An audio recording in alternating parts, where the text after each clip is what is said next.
Bien, bien, frères et sœurs, la paracha d'aujourd'hui, là, le message d'aujourd'hui est tiré de la paracha Tetzavé, il ordonne. Nous sommes toujours sur le mont Sinaï et les 10 paroles ont été données.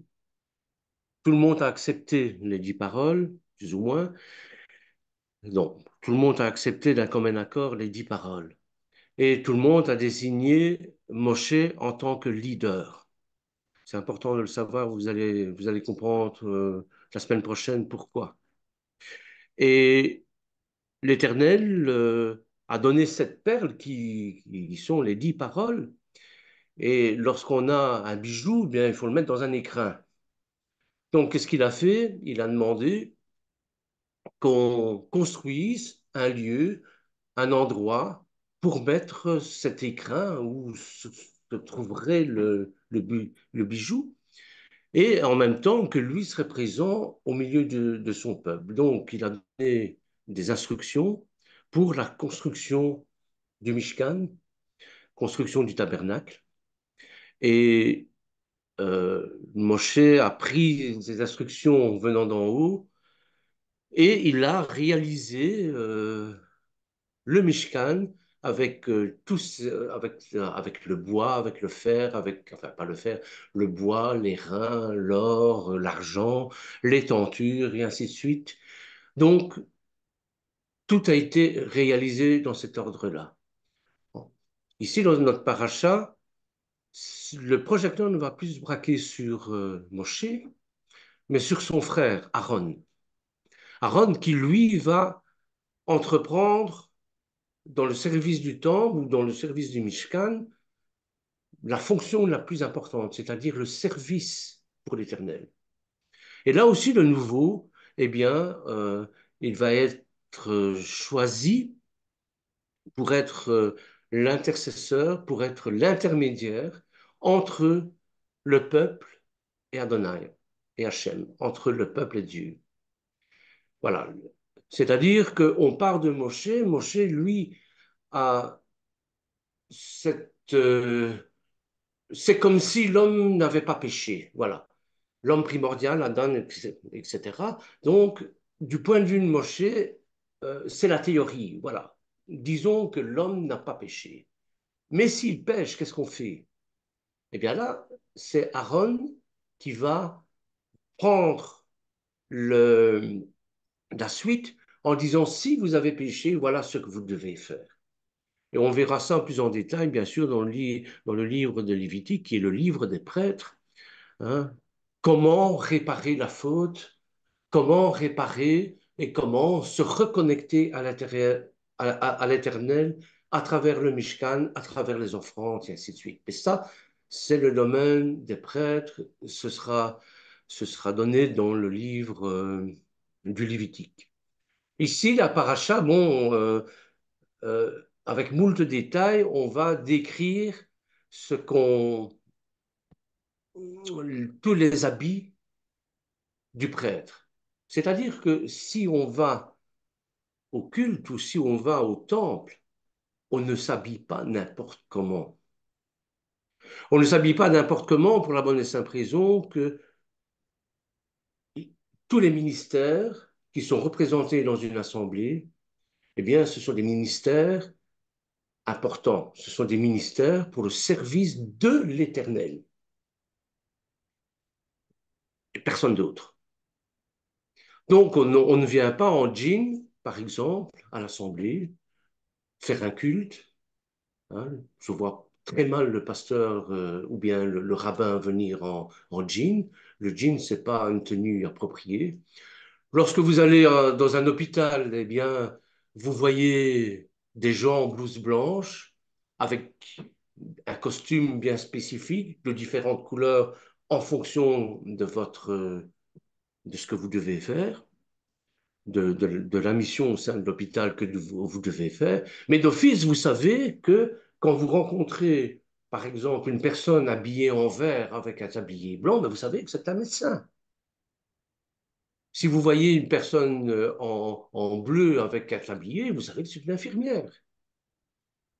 Voilà.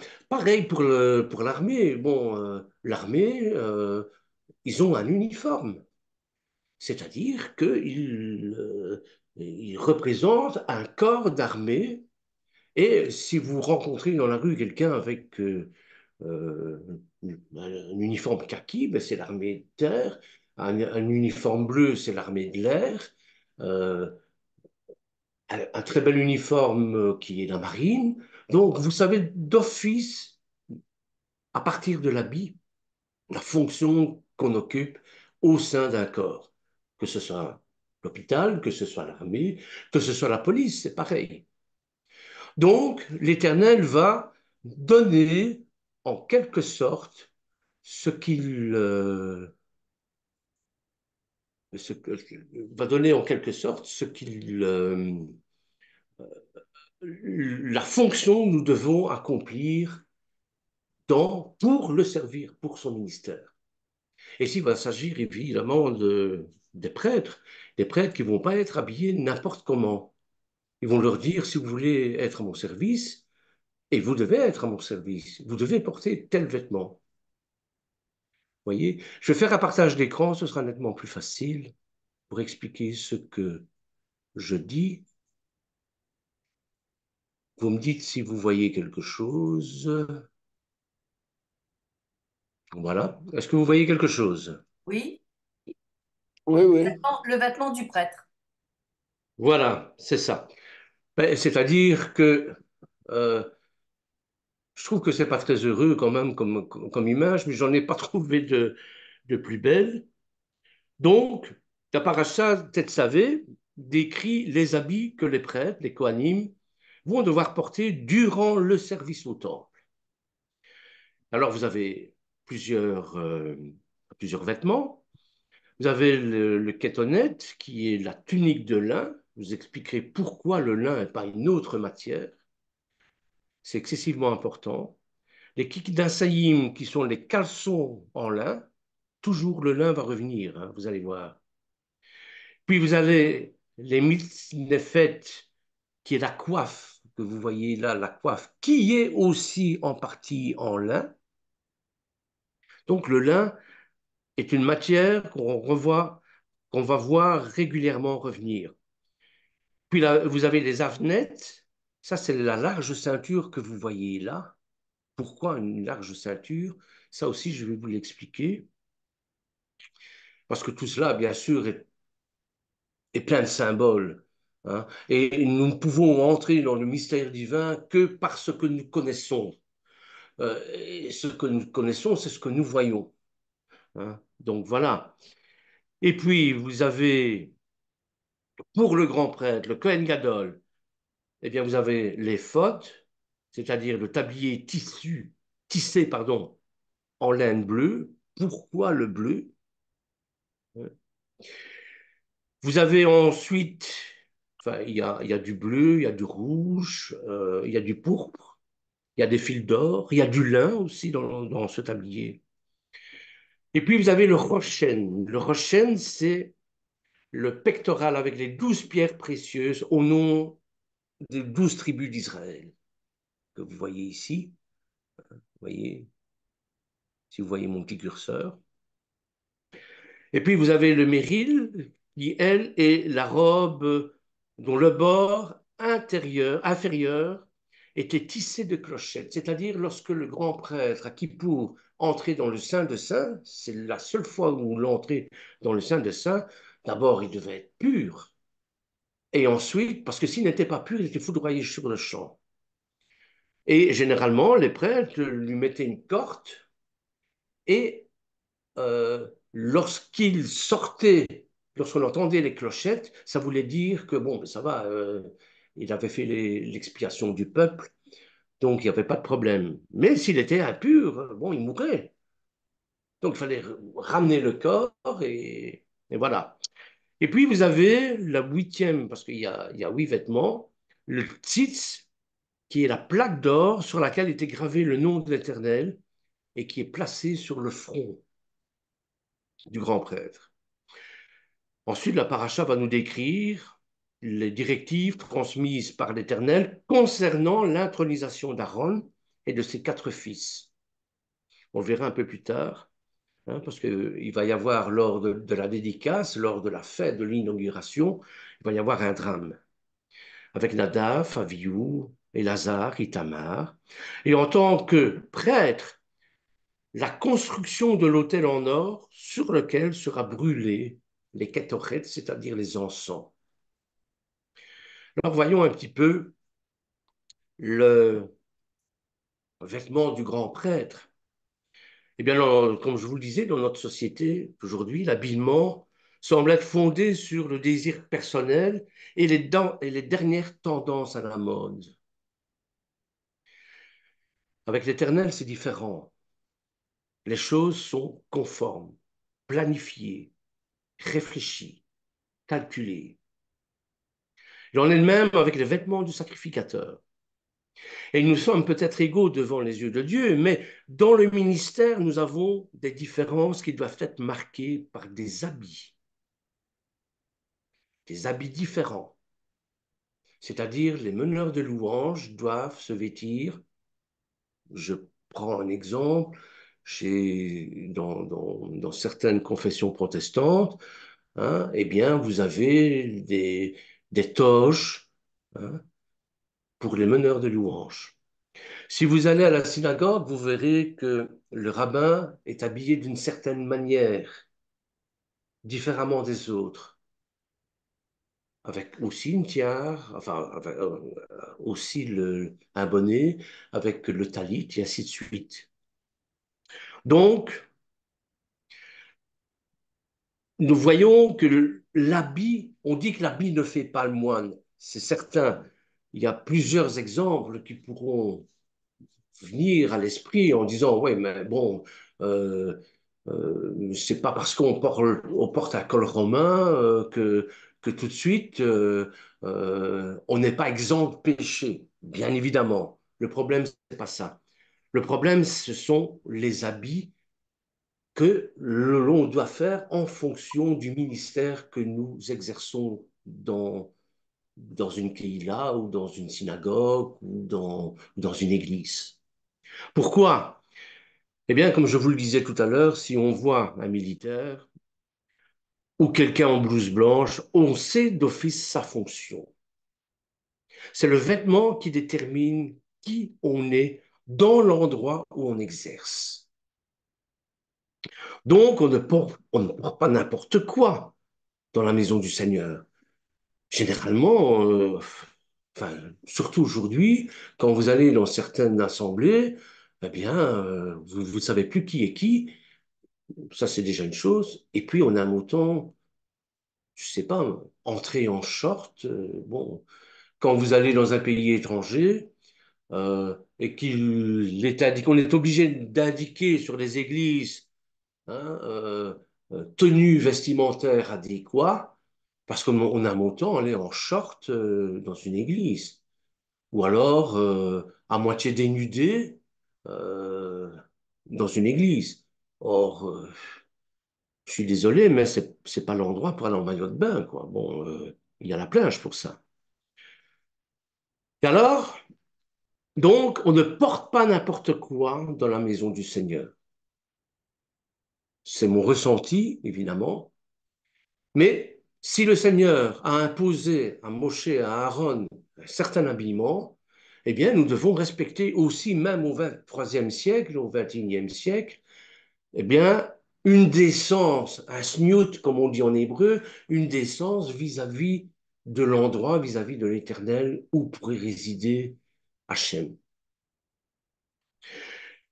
Comme le septième jour de la création est un jour mis à part, eh bien, il en est de même pour le sacrificateur. Il est mis à part pour une fonction bien déterminée.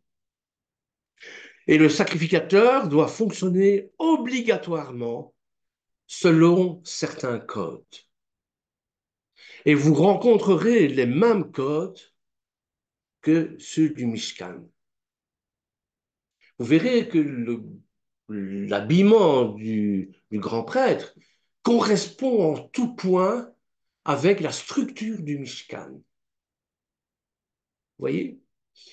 Et dans cette petite étude qu'on va faire ensemble, on va essayer de nous renseigner sur les habits que le grand prêtre portait quand il est en service dans le temple et de voir leurs applications spirituelles. Parce que c'est ça l'important. Je ne sais pas comment ils s'habillent. Bon, c'est leur application spirituelle.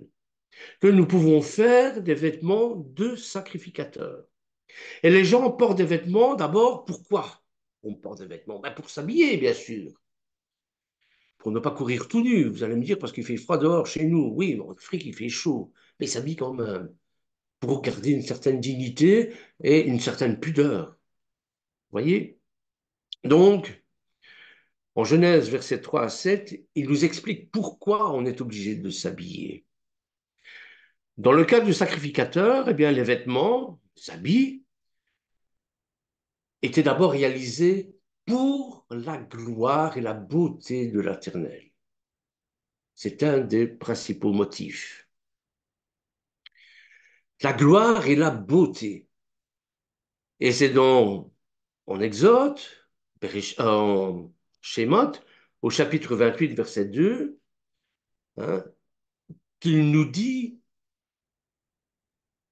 pourquoi il est construit, pourquoi on a confectionné, c'est le mot, confectionné les habits de grand prêtre. On va le prendre d'ailleurs. Si vous avez vos Bibles, prenez-les donc en Exode chapitre 28, verset 1 jusqu'au verset 3. Exode chapitre 28, verset 1 jusqu'à 3, on dit ceci. Fais approcher de toi Aaron, ton frère, et ses fils, et prends-les parmi les enfants d'Israël pour les consacrer à mon service. Déjà, ça, c'est déjà très important. Les consacrer, ça vient de Mikdash, Mikdash qui vient de Kadosh, c'est-à-dire mettre à part. Donc, à mon service, dans le sacerdoce. Aaron et les fils d'Aaron, Nadab, Abihu, Éléazar et Itamar. Et puis, au verset 2, c'est ça qui est très important. Tu feras à Aaron, ton frère, des vêtements sacrés. Donc, des vêtements qui ne servent qu'au culte, pour moi, pour marquer sa dignité, pour lui servir de parure. Et tu parleras à ceux qui sont habiles. Là, j'aime pas trop la traduction, parce que bon, tout le monde peut être habile, mais vous allez voir qu'en hébreu, ça se dit un peu différemment.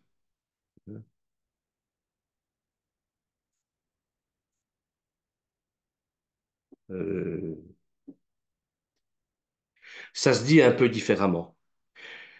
Et donc, tu feras à Aaron, ton frère, des vêtements sacrés pour marquer sa dignité et pour lui servir de parure. Tu parleras à tous ceux qui sont habiles, à qui j'ai donné un esprit plein d'intelligence, et ils feront les vêtements d'Aaron afin qu'il soit consacré et qu'il exerce mon sacerdoce. Je vous ai mis l'arbre de Siphiroth. Je ne sais pas si vous avez fait un peu de Kabbale, parce que en hébreu, c'est pas ça qu'il est indiqué du tout. Il y a un terme bien spécifique pour dire habile et pour dire sont habiles. J'ai donné un esprit plein d'intelligence. En hébreu, c'est pas ça qui est marqué du tout. On dit que ces gens-là sont ormalef. Et si vous décomposez le mot, eh bien, orma, ça veut dire la, la sagesse. Et lef, c'est du cœur. Vous avez, par exemple, dans l'arbre de Séphiroth, on ne va pas faire de la cabane, hein, rassurez-vous, mais vous avez tout au début le Keter qui est la couronne. Et juste en dessous, vous avez deux branches, qui est Binar, qui est l'intelligence, et vous avez l'Orma, qui est la sagesse. Donc, ça n'a rien à voir avec ce que le traducteur a voulu dire, ou du moins, je ne dirais pas ça, je dirais plutôt qu'il s'est mal exprimé. Voilà. Parce que Ormalef, la sagesse du cœur, c'est quoi? L'intelligence, c'est pas l'intelligence c'est binar, c'est la sagesse du cœur. La sagesse, c'est quoi? C'est la connaissance.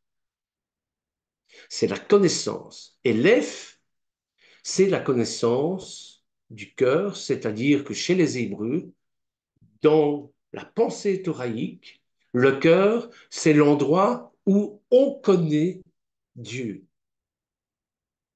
Chez les Grecs, c'est différent. Le cœur, c'est le siège des émotions. Je t'aime avec mon cœur. En hébreu, non. Dans la pensée thoraïque, le lève, le cœur, c'est la connaissance de Dieu. Donc, vous voyez, il y a déjà une petite erreur de traduction qu'il faut corriger, selon moi, bien sûr. Ça vaut ce que ça vaut. Hein. Bon, je ne me prends pas plus que je ne suis. Mais c'est quand même très important que les gens qui ont été choisis pour confessionner le Mishkan, pour confectionner les habits du grand prêtre, doivent être Ror Malef, c'est-à-dire choisis en fonction de leur connaissance de Dieu. Parce que des gens habiles, il y en a partout. Il y a de très grands couturiers, même à cette époque-là.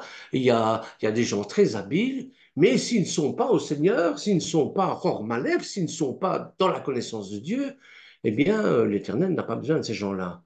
Il a besoin des gens qui sont complètement à lui. C'est ça que ça veut dire en quelque sorte. Et qui confectionne, pardon, ces vêtements?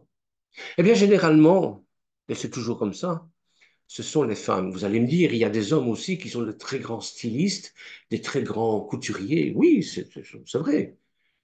Mais les petites mains, ce sont les femmes. Les femmes, et elles ont une qualité incroyable. On nous dit, elles aussi, qu'elles sont hors malef, qu'elles sont pleines de sagesse de Dieu, pleines de connaissance de Dieu. La sagesse du cœur, c'est la sagesse thoraïque, le siège de la connaissance divine. Voyez? Alors, bien sûr, j'ai fait une comparaison entre les habits du grand prêtre et la tenue du guerrier, Talmid Sel Yeshua, du disciple de Yeshua. Et il semble y avoir une certaine corrélation, une certaine connexion avec les vêtements du grand prêtre et l'armure de Dieu qu'on nous dit de revêtir tous les jours. Vous verrez ça dans Éphésiens chapitre 6, versets 14 à 18. Et ça nous parle de l'armure de Dieu. L'armure comprend aussi un casque, comme le Kohen Gadol a une tiare, hein, deux cuirasses de justice, de nos reins qui doivent être saints de la vérité. Il y a une ceinture là, dans l'habillement. De nos pieds doivent être chaussés de l'évangile de la paix. Si on a le temps, mais je ne crois pas que j'aurai le temps, on parlera de la manière dont ils officiaient dans dans le Mishkan et puis dans le temple. Ils devaient servir le Seigneur à pieds nus. Il y a tout un symbolisme, évidemment, avec le lavement des pieds, le lavage des pieds, je ne sais pas comment on dit, enfin, le fait que Yeshua ait lavé les pieds de ses disciples et de Pierre en particulier. Tout ça, bien sûr, est très lié.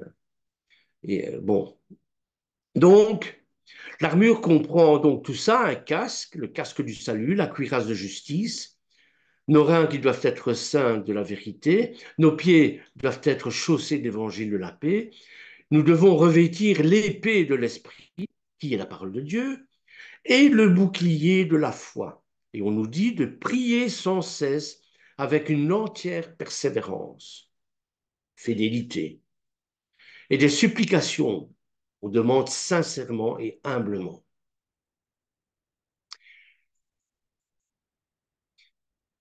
Alors, il y avait 8 vêtements que devait porter, enfin qui étaient portés par le grand prêtre.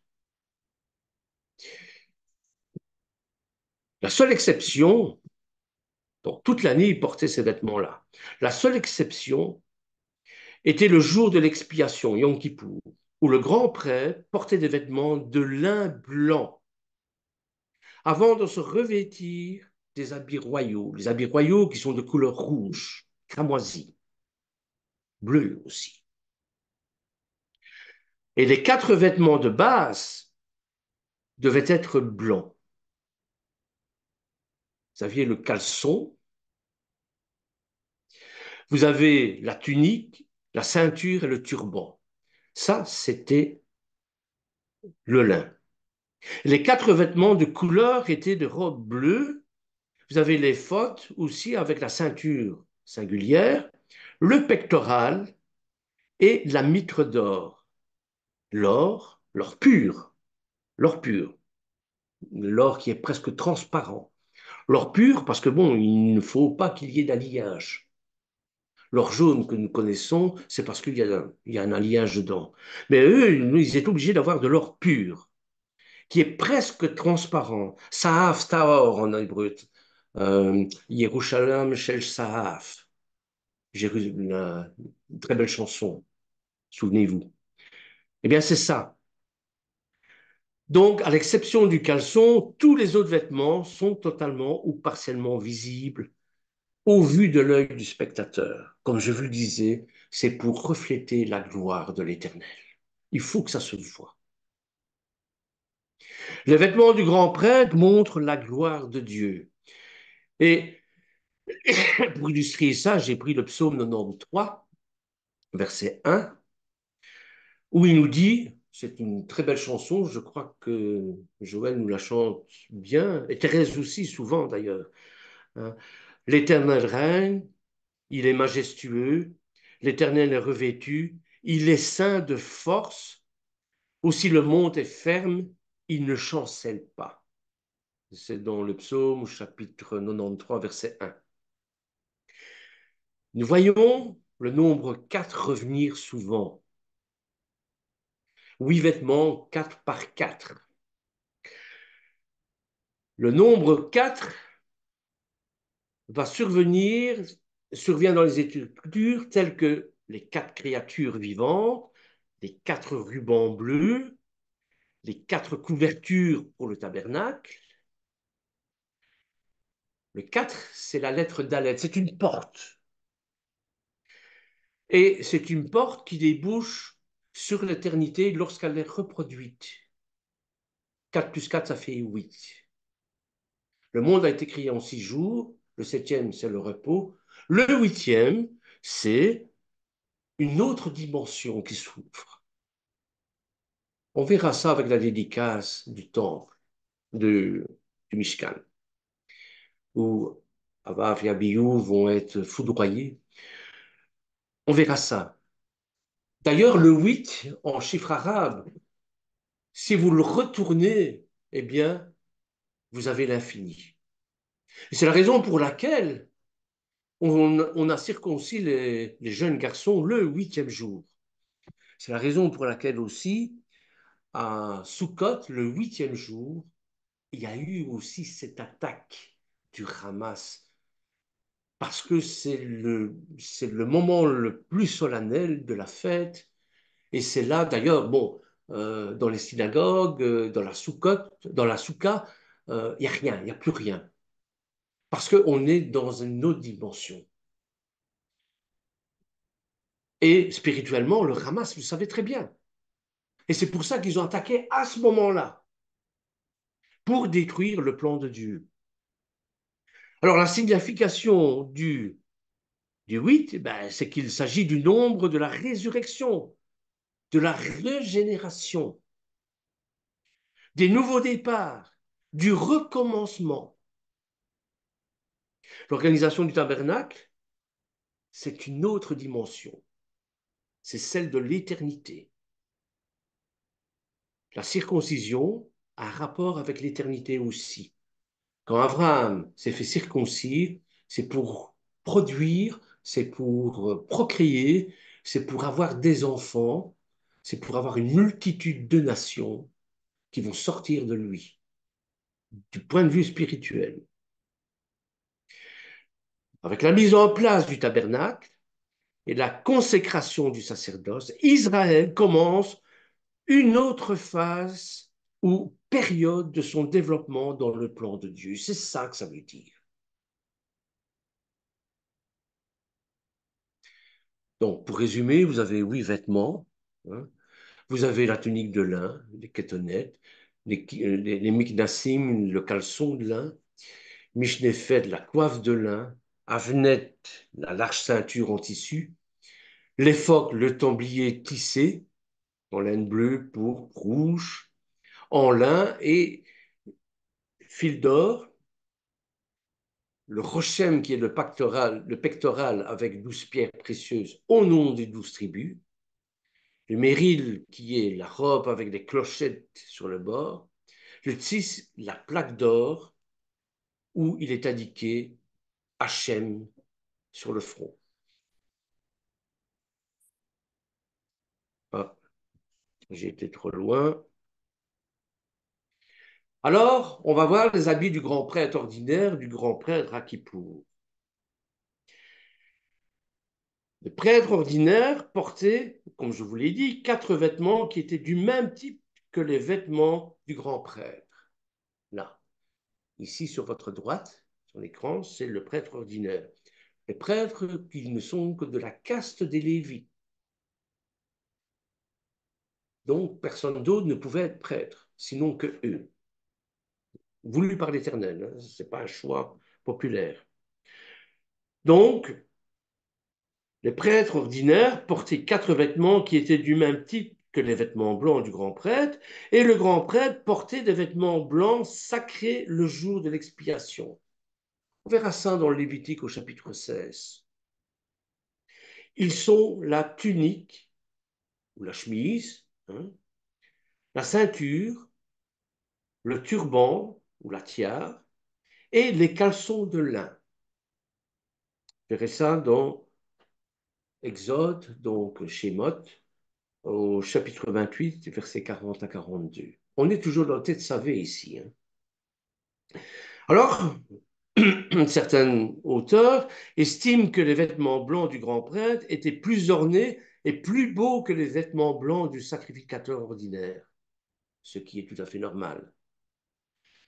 Mais laissons ça parce que les Écritures ne disent rien là-dessus. Pourtant, quand on regarde un peu de plus près, quand on regarde l'origine des différents types de vêtements, ils sont tous fabriqués en lin. Enfin, confectionnés, disons confectionnés en lin. Et nous avons une idée qu'il semble y avoir 2 types de lin. Il y a 2 termes en hébreu pour dire le lin. Vous avez le bat, qui est rendu par lin. Le bat, ce mot-là est utilisé de façon uniforme pour les vêtements sacrés portés par les prêtres. Et le mot a une racine signifiant la séparation. Donc, si vous portez le vêtement, le big day, comme on dit, le big day, c'est le vêtement bat en lin, eh bien, ça marque une séparation avec le peuple, déjà. Vous verrez ça en Exode 28, 42, au Lévitique chapitre 6, verset 10, en 1 Samuel chapitre 2, verset 18, en 2 Samuel chapitre 6, verset 14. Parce que, évidemment, le temple va être copié sur le Mishkan, hein. Donc, il est donc clair que les prêtres étaient séparés et mis à part par Dieu pour un but sacré. Voyez?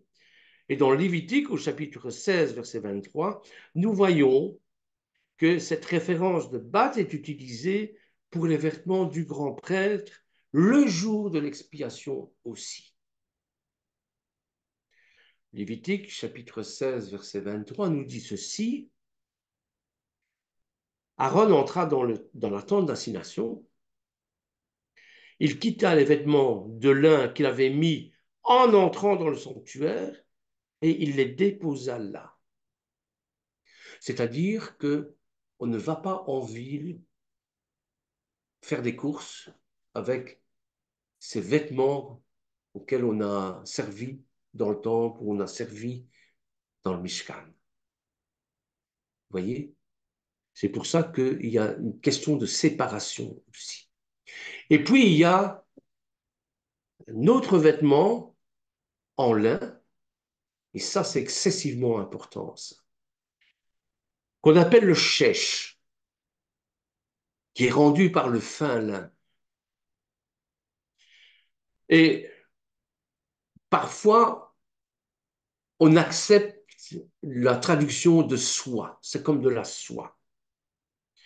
Dans d'autres versions, hein, avec le fin lin, on désigne aussi un lin qui est torsadé, un lin qui est tordu.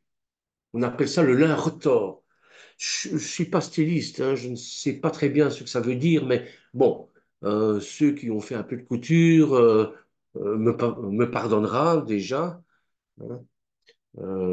Celui qui fait un peu de couture va me pardonner certainement pour les erreurs que je peux commettre.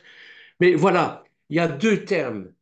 Et le chèche, c'est le lin, le fin lin, la soie. Eh bien, c'est l'habit qui a une importance capitale, je vais dire, au niveau de son symbolisme. Pourquoi? Eh bien, le mot désigne le lin que les Égyptiens déjà employaient, byssus, et qui est d'une blancheur et d'une finesse extraordinaire. Il s'agissait de la tenue habituelle du prêtre égyptien. Et Pharaon avait eu Joseph dans une robe de lin, de cette matière-là, en Genèse au chapitre 41-42. Shesh, c'est une dimension qu'on retrouve dans Bereshit. Shesh, Shishi, ça veut dire le sixième. Qu'est-ce qui s'est passé le sixième? Eh bien, le sixième, Adam est apparu. Adam a été créé. L'homme a été créé. C'est le commencement de l'ère adamique. C'est l'apparition de l'Adam. Shesh, 6. Qu'est-ce que ça a à voir avec le lin, vous allez me dire? Eh bien, le lin, porté par le grand prêtre, a un rapport avec la création d'Adam. Et Adam a un rapport avec le Mashiach. Vous allez me dire, qu'est-ce que ça a à voir? Eh bien, Paul l'avait très bien compris. C'est-à-dire qu'Adam, avant la chute, et le Mashiach après la chute, nous restaure dans le statut qu'Adam avait avant la chute. C'est-à-dire que en nous offrant sa vie éternelle, le Mashiach vient nous restaurer dans le statut adamique, comme si nous n'avions pas chuté, comme si le péché des origines n'avait pas existé.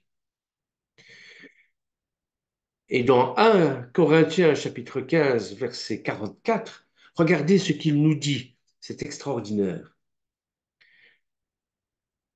Il est semé corps animal, il ressuscite corps spirituel. On parle de l'homme.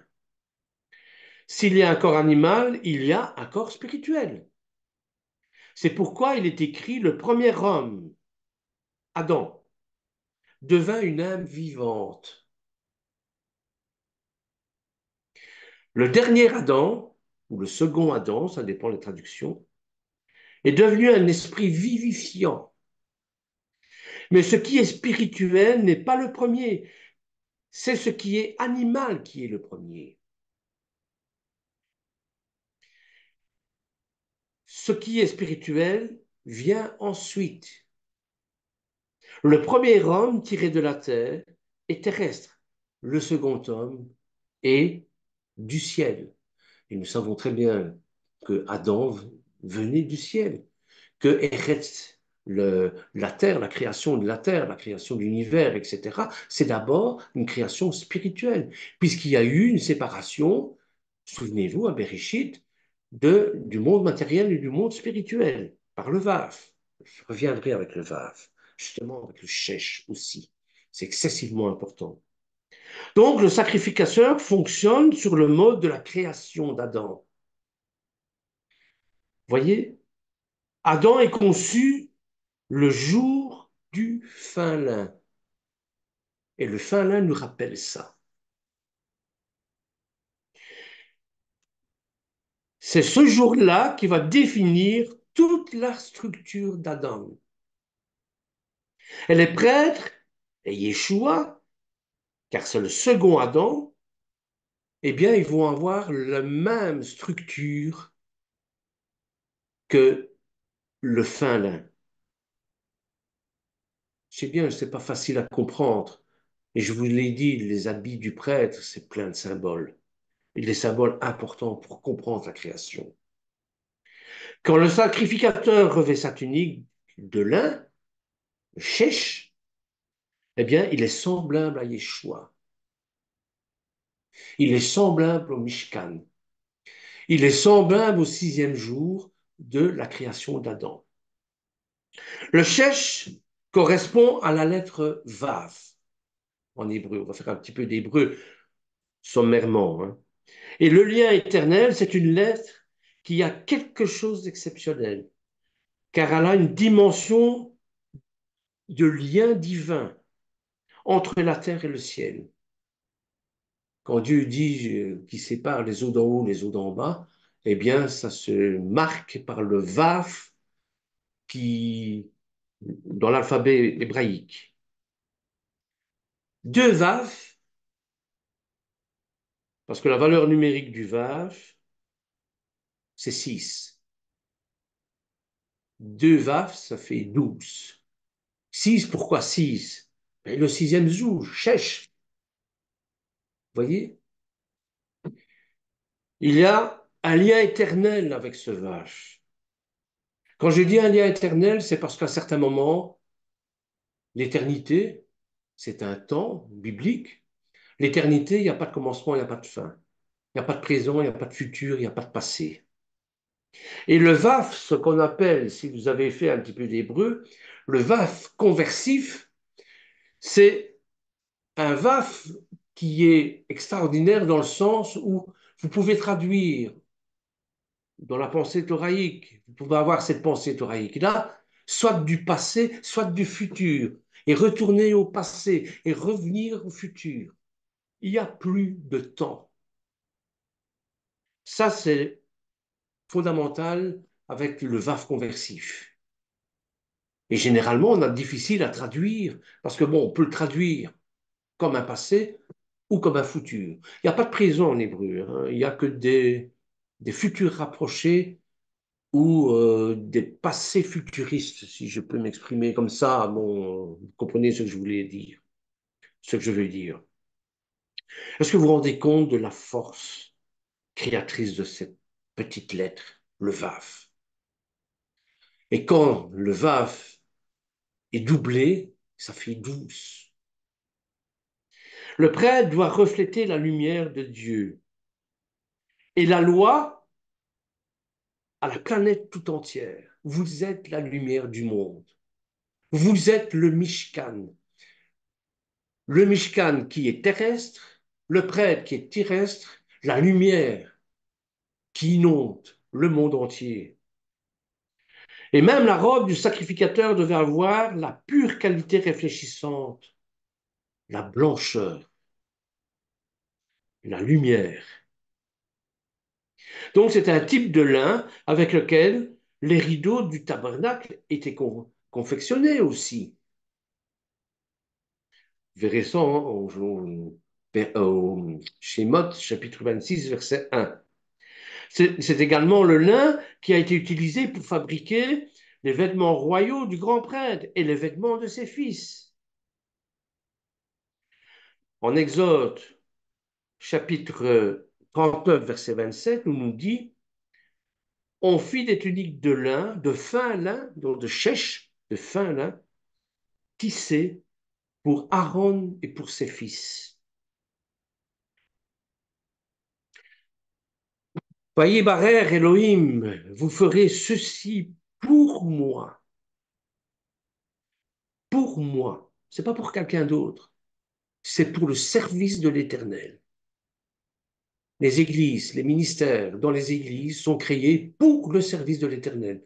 Pas pour le service de l'Église, pas pour le service du prochain.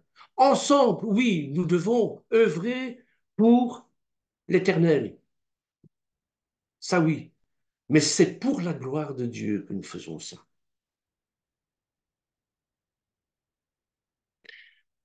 La bénédiction, c'est pour Elohim. Vous voyez?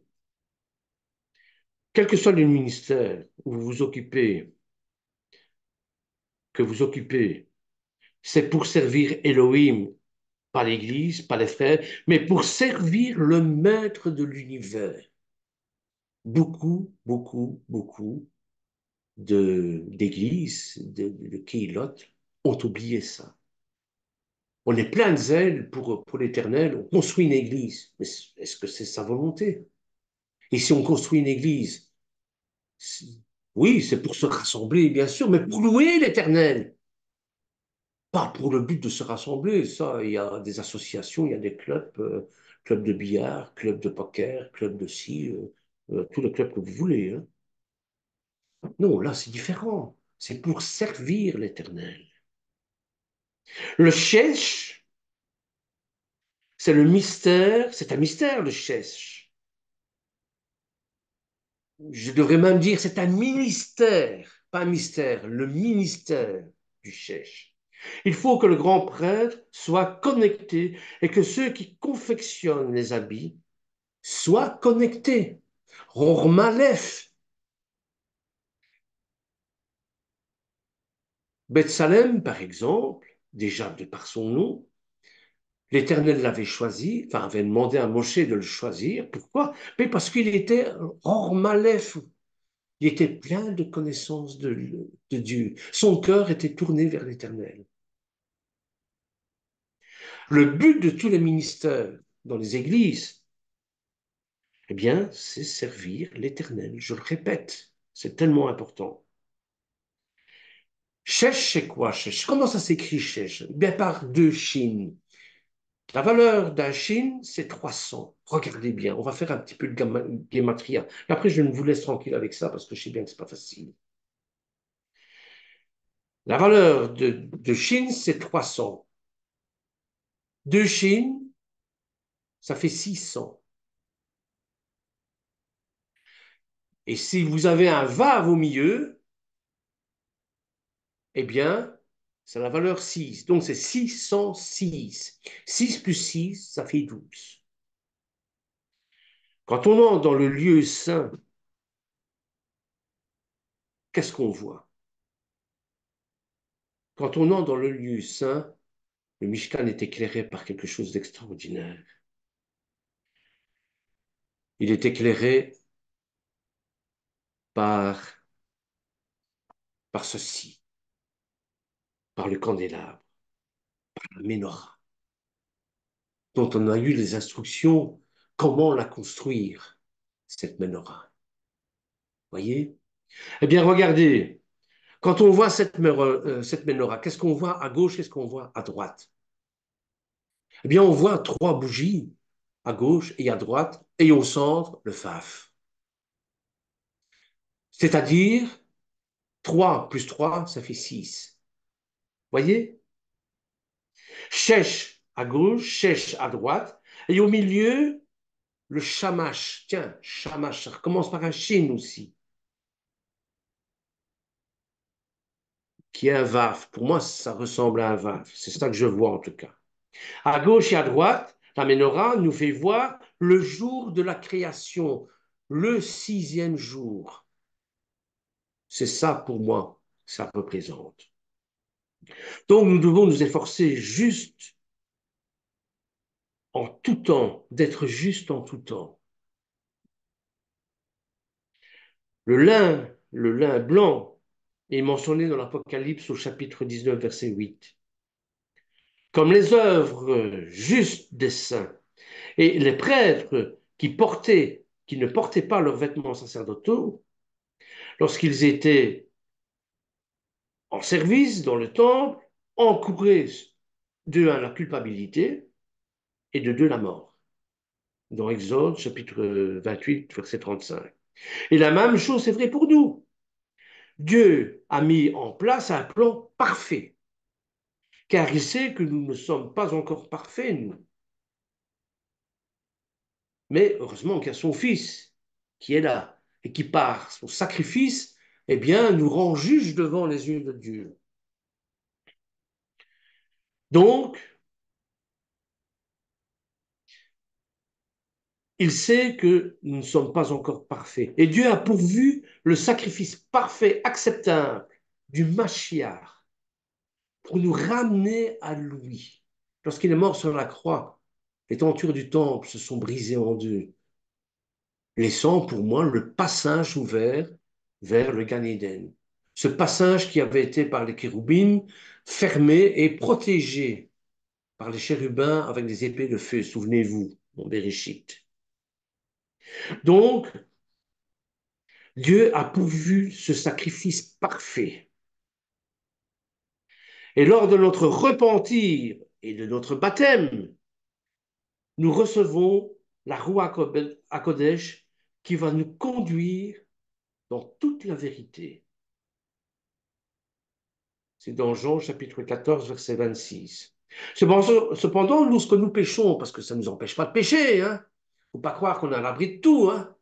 Non, non, il y a des mérites à faire et à avoir. Eh bien, lorsque nous péchons, il est de notre responsabilité de nous repentir et de changer, puisque nous avons été souillés, puisque nous avons souillé nos vêtements de fin lin, nos vêtements blancs de justice. Et si nous ne nous repentons pas, nous perdrons la possibilité d'être dans la première résurrection. Il y a toujours la deuxième résurrection, mais bon, c'est un autre problème, ça. Il y a des êtres spirituels qui portent des robes blanches. Apocalypse chapitre 4, verset 4. Et l'Apocalypse chapitre 4 parle de ceux qui n'ont pas souillé leurs vêtements, étant vêtus de vêtements blancs.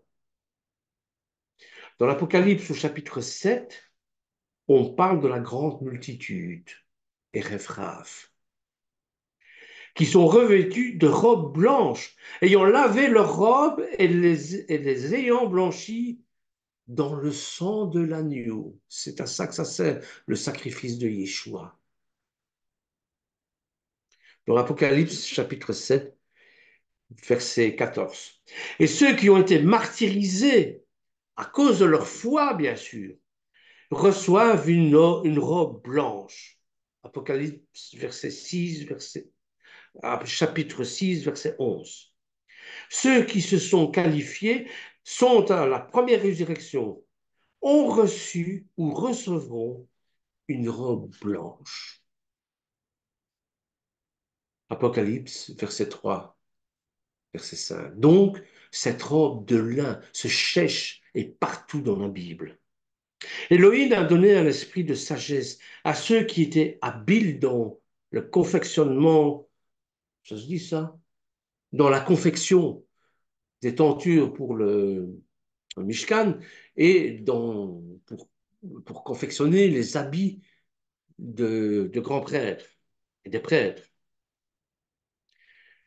Le tissage et le travail du métal pour fabriquer les vêtements d'Aaron et pour le consacrer. Le but est de le consacrer. Bigdash. Les kadosh, comme il est écrit dans le texte. C'est-à-dire en tant que sacrificateur. Pour qui? Pour lui? Non. Pour moi, dit l'Éternel. C'est pour moi tout ça. Le mot consacré signifie sanctifier, préparer, dédier, être saint, être mis à part. Être sanctifié, c'est être mis à part, être séparé du reste du monde.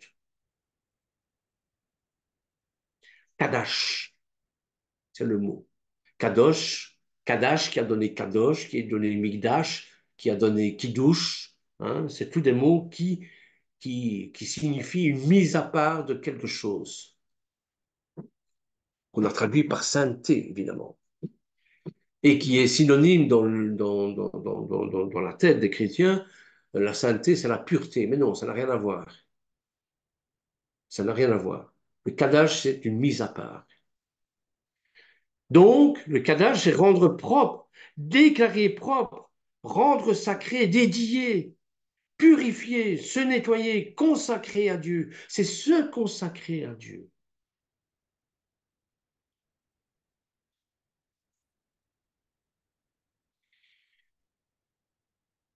Vous avez cinq matériaux pour confectionner les habits qui ont une valeur inestimable. Vous avez de l'or.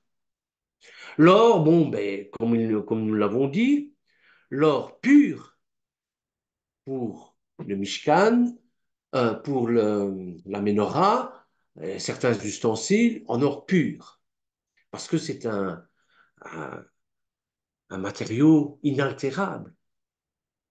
Voilà pourquoi. Vous avez la laine bleue, bien sûr. La laine bleue, la laine bleue qui signifie, qui a rapport avec le ciel. Le ciel, il est bleu. Voyez. Vous avez la laine écarlate. La laine écarlate, eh bien, ce sont les vêtements royaux. C'est la couleur royale. C'est la couleur du sang aussi. On parle de sang bleu, on parle de... voilà. Tout ça, bon, ça vous met sur la piste de ce que ça peut être. Hein. Donc, les vêtements saints du sacrificateur étaient pour la gloire et la beauté, je l'ai dit tout à l'heure. Vous avez le lin retors. Le lin retors, c'est quoi? C'est le lin torsadé, c'est le lin, c'est la soie en quelque sorte. C'est comme de la soie. Notez qu'il est interdit aux laïcs de porter des vêtements tissés de différents types de matériaux, mais ça on verra. On ne peut pas mélanger, par exemple, du lin et de la laine. On en reparlera plus tard de tout ça. Pourtant, dans le futur, il semble qu'il sera interdit d'utiliser donc la laine pour les vêtements du sacrificateur, et ce seront des vêtements entièrement de lin. D'ailleurs, en Ézéchiel, il nous l'est dit, hein, Ézéchiel au chapitre 44, verset 17, il nous est dit, lorsqu'ils franchiront les portes du parvis intérieur, ils revêtiront des habits de lin, ils n'auront sur eux rien qui soit en lin, quand ils feront le service aux portes des parvis intérieurs dans la maison de l'Éternel. Voilà, je vais m'arrêter ici parce qu'il est déjà 12h14. Je me suis laissé encore emporter, bien évidemment. Et on pourrait continuer sur l'habillement des vêtements du grand prêtre, hein, entrer plus en détail dans leur symbolique. Mais je crois qu'on va rester là. Hein, soyez bénis. Merci pour votre fidélité en tout cas.